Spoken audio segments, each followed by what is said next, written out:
Ассаламу алейкум, Кыргызстандык мекендештерим. Кандайсыздар? Денсаулыктарыңар жакшыбы?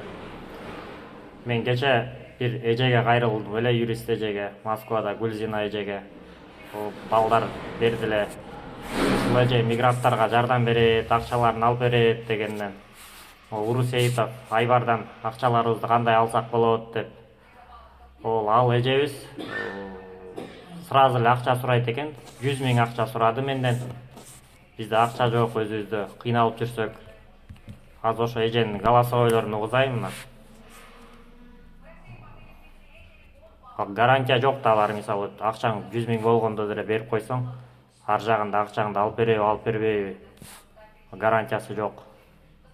Буну кантип издейм, акча жок. Мен силерге карызды акча, мага место туурабы? Это если деньги не заплатите, как мы его найдем?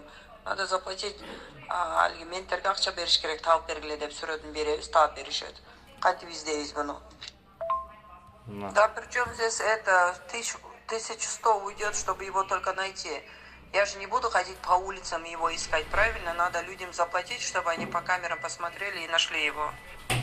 Да причем здесь... Ошондо түркменистандык балдар деле акча беребиз деди, акчабызды алып берсе өзбекстандыктар беребиз деди. Мен өзүмөн да 20 миң акча берем дедим. Ошолор тегер баары бергенде 300 миңдей акча бермек да балдарчы. Бул жерде азыр голосование. Кантип издейм, акча жок. Мен граждане Узбекистана сказали, то, что каждый из нас там по 10 тысяч там готовы дать. Тоже от себя там 20 тысяч дал бы. Плюс туркмены тоже сказали, тоже дадим. Еще кара калпак балдар бар болчу, алар да бермек, жакшы суммадагы акчаны алмак да, эсте акчабызды алып берген күнү. Урусеитов Айбардын демелерин сохранить этип калган, бүт демелерин голосовойлорун өчүрүп салыптыр, угрожать эткен. Ошо голосовойлорун угуза кетейин сизге.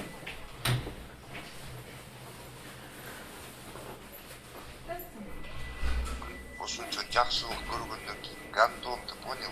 Понял? Пидор. Рашид, блядь, лучше мне не попадайся, блядь. Крыса маленькая, ёб твою мать, пидорас, блядь. Только ошончо жакшылык көргөндөн кийин гандон, ты понял, блядь? Похуй мне, куда хочешь высылай, блядь.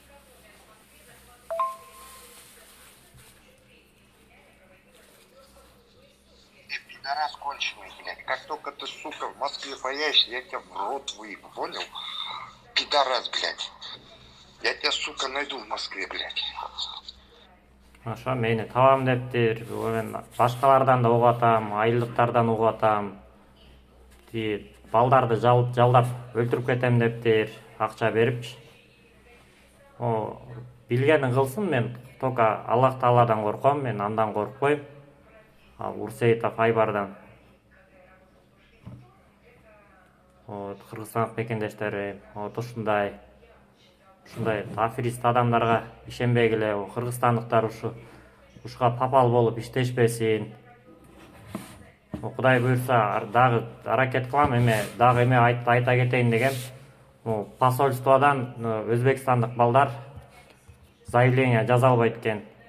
Кече бизде Луганский, Донецкий областта кыргыз балдар калып кеткен эле, алар депорт болуп калышыптыр.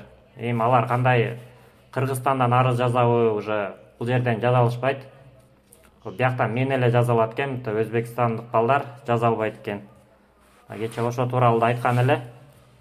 Ошондо угуза кетейин. Так, азыр 1 минут. Посольства могут только написать заявление граждане Кыргызстана. Это надо писать МВД.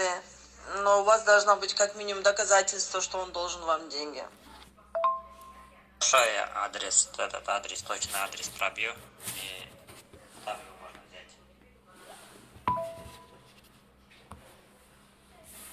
взять. Ушундай. Дагы аракет кылам, мен биякта милицейский участкага барып жазып көрөм, жазса болобу, может болот, может болбой калабы. Мейлиңиздер, Кыргызстан мекендештерим. Дагы видеолорум чыгат буюрса.